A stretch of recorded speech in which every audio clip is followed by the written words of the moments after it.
So you can imagine then when the prophet Hosea addresses Israel with their idolatry and with threatening them with judgment from God, that he uses this illustration of fallow ground, and they would have all understood exactly what he was talking about.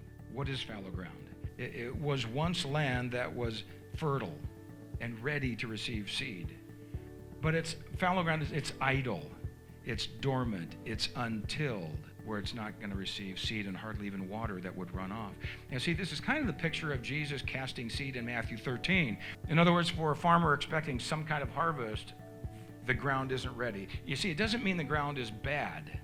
It just means it's not ready. Big difference. It needs to be prepared for the seed and for the water to do what it's supposed to do to create a harvest.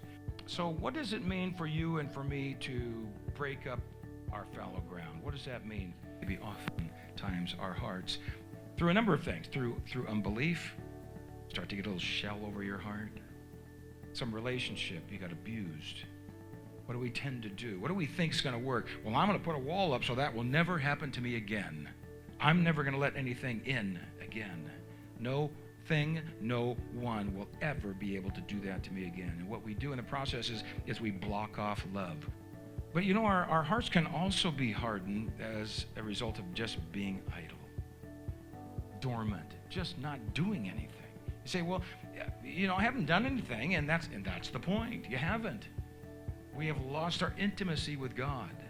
We're not in His Word. We're not actively praying and seeking His face. We are just, and as a result of that, we have hearts that become to get hardened. So the call to break up the fallow ground is something that we have to take seriously. Yes, God is the one that does the clean heart business, but you and I have to deal with the fact that we're ready to receive the Word of God in our lives.